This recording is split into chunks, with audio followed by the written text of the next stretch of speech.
niyang pokot. Wala ah. Bye-bye, Mang. Amping. Uy, mabalik pa kang Manila? Di na ka mabalik diri? Dugay pa? Ano pa ko magpalima kung TikTok na lang. So dugay pa ka mabalik Manila. Bye-bye. Paglag-laag lang dari. You know na. Amping. Alis na po si Gwen. Kasi from Manila, diretso siya dito. Hindi pa siya nakauwi ng ano, Lugait. Uban mo? Si Argel naman busy sa kanilang bahay. Okay? Mang kita lang dua mabili. Aw. Punsa ka diya, Mang. Wala po kot. May pagmamukot na lang tandua. Wala po kot kaya kang videoan. Go. Maganda ngayon ano na ng mga isda, mga ulang kasi malakas yung alon. Malakas yung tubig ba. So ano yung mga isda diyan. So maraming makukuha kung manguha lang ka. Kasi mamimigay kami ng mga school supply para sa aming mga estudyante na sumali ng Flores de Mayo. So, ngayon ko lang nalaman ang Flores de Mayo pala ay meron pala yung parang nito, daily na novena nila. Tapos after that, magbibigyan ng mga halipay, graduation yung mga sumali ng mga bata. So 30 lang yata sila, sabi ni Auntie Nida, para daw sa kanila. Pero ang kinuha ko dito ay worth 50 pieces. 50 person ang mabibigyan. Oo, 50 kids ang magbibigyan nitong school supply na to. And then I realized ang dami pala mga kids or estudyante dito din sa lugar natin. So, this is brought to you by CTM Bodega! Located lang yan sa may Cogon, tapat ng Fairmont Hotel. So sa lahat ng mga gusto bumili dyan na napakaraming school supply, bultuhan, mura lang po sa may CTM Bodega. And all these items ay binili namin doon sa CTM Bodega. Ngayon, 50 lang to. So I guess marami pa dyan. So after nito, baka bumalik kami sa CTM Bodega. Discount lang, ma'am, ha? Wag na yung sobra-sobra kasi nahiya na kami. Actually, napakalaki ng binigay niyo. Oo, pero yun kasi para to sa ano, so hindi talaga kami tumulong nito, ginawa ng instrumento. Ang nagbigay talaga nito ay ang CTM Bodega. Thank you, CTM! So ngayon, mag-aan na tayo, magsisegregate na tayo, alis natin sila para ma-organize na sila bawat kid na bibigyan. So, ay ibibili natin ulit dito. So, i-share nyo to para makabili ulit kami. Yay! So, meron tayong Bryans, kailangan natin ilabas sa ilalim yung lagayan. Bryans. Ito na lang muna. Yan yung mga kapag-may pencil case. Mga pencil case. Sila, mga kasako na sila, mga 8. Yan, so sila kami.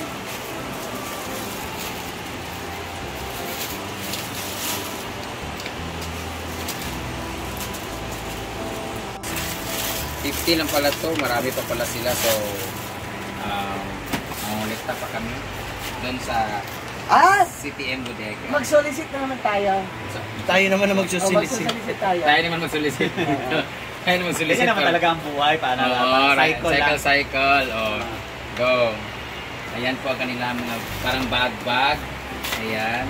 Tapos notebook, pang grade 1 to grade 6. Tapos crayons, pantasa, pencil case, gunting, ballpen, and lapis. So, CTM Bodega, bumalik pa kami dyan. Salamat po. Nakita mo na? Oo na, may crayons. Huwag padungdungan na yung crayons. Ako notebook bitaw sa high school ko. Duwa na kabuo. Fourth year ko, huwag yung palit sa Hindi ka naman kasi nag-aaral. Ano? Mahuma na ang plaan. Ang nasalatran. Ano lang? Kayo, ano lang? Ang nasalatran, ano lang? Basta ako, naglalita ko na puro pinaglumaan. Ako sa pinaglumaan. Pinaglumaan. Wala na horot last year. Kaya guys. Drawing ng Mature Garden. Ang envelope lang. Nasa likod natin na Mga artista, mga picture. Experience yun ba? Wala kayong 1/4 sheet of paper at 1/2? Oh, sige, sa notebook. Notebook ka na si Gawain Josie. lang tayo. Sino ang pinakalagi nangihingi ng papel dati? Ako, Gion, Loki Papel. Ako, grabe. Pero nung high school ka pa, pag may isang pad ka, huwag mo nang ilabas. Oo, kasi mamurot yun. O sa'yo, kapayasin ka kita. Ako kay kung Lagi ako na itong 1/4, lagi itong lengthwise, di ba? Crosswise. Oo, isa kapad. Kapay, isa kasmana, urot to eh, kay kapayason man. ako kasauna kay whole sheet na pilo din butang dito sa kuan. Pilo na sa dito sa another na sa notebook. Correct. Speaking of notebook, kukuha ng notebook na piece. Tapos, lalagyan ng pulbo. Yo, ikaw na yun, sulod.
May mga mapuputol talaga. May mga gusto kong i-save ka. So, ang haba kasi. May mga mapuputol talaga na mga tangkay. Sobrang haba na pa naman ng mga tangkay niyo. Kaso, pag nahatiin sa gitna, ganyan yan. Masa-sacrifice talaga siya. Sana makuha namin yung pag-separate niya. Kasi iba kasi na nakaganon na eh. Dapat pag ganon talaga siya. So, madali naman siya tumubo. Ang importante yung ating punuan ang hindi maputol. So, dyan siya na side. So, hatiin ko siya. Kung ano yung nandun sa side, yun itatali doon. Yung side itatali. So, basically, mahati talaga siya. Sana, hindi siya magkulang. Sayang. Wala, naputol tuloy. Bayan.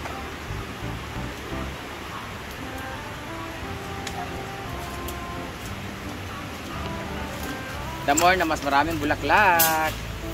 Ngayon lang, kailangan lang nilang magsakripisyo. Sayang, pero ganun talaga. May mga bagay talaga na hindi angkop sa mga batang manunood.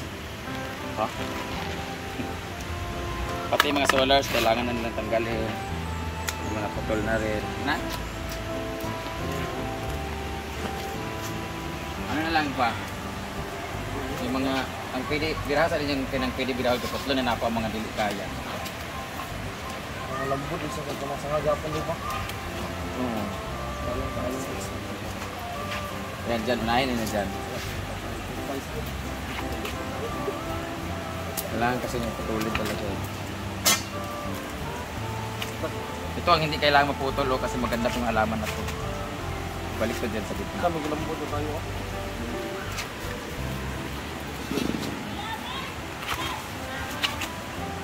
Tira oh. Hindi naya. Kani din niya pwedeng maano kasi maganda tong halaman na to, itong bulaklak na to. Hindi siya pwedeng maputol.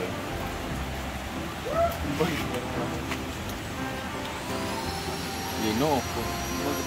Kahigda naman. Huwag muna putulin. Yan, ano guys?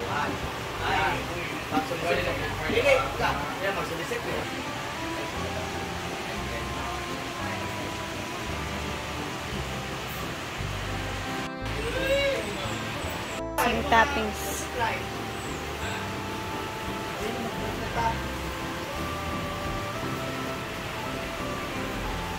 Ng cheese yan. Goodbye! Isa. Okay.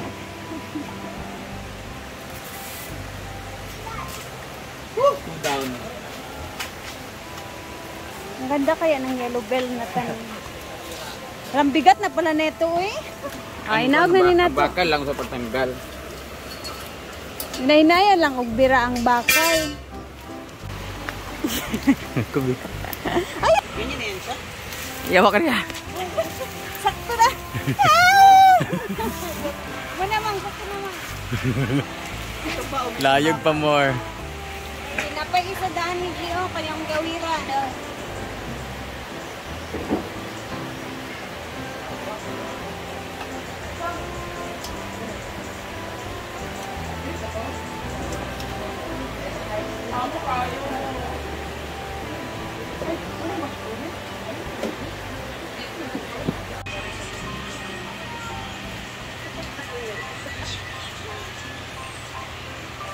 Alam mo, pag nakakakita ko ng ganito, bumabalik ako sa Pasko. Ikaw tayo nang pugon ba? Gagaya sa ano ba? Sa... Mang mapalit man to. Huwag na yung mapalit ato. Hindi, magtitimpla ka lang Hindi naman ba hindi pugon ba yung bubuti sa taas lang? Oo. Pwede mo akong bagsakan ito doon sa preso. Lami kayo. Wow. Namit ko to yung bebeta yung kapitbahay namin. For me 100 siya. Ah hindi. 50 lang, hindi natunaw yung cheese. Amit yan. Ay, nakasya pa na. Okay talaga siya sa kapireya. Nag-init ko. Pero nagbukal na. Pinakaon naman ako. Gumawa ka ng recipe na may kasamang honey. Kasi ang dami nating honey dyan. Kaya nga. Hindi siya. Pwede man siya. Ano Pwede siya? ganito, puto na may honey. Masarap siguro yun. Ang tawag. Puta yung honey mo.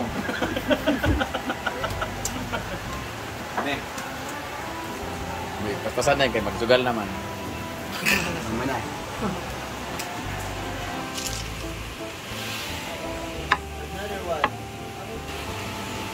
Kani ako, kay wala pa na inis oh.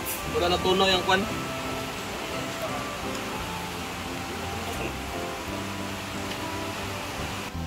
Kahit umuulan, ano pa din sila? Trabaho. Buti na lang yung sa atin doon sa kabilang bahay din. May bubong na talaga siya. So, kahit maulan, continuous pa rin if ever. Continue pa din yung ano nila if ever ano na tayo, mag-filing ng hollow blocks. Pero, tatanungin ko mo ilang hollow blocks kaya yung kakailanganin natin doon sa bahay.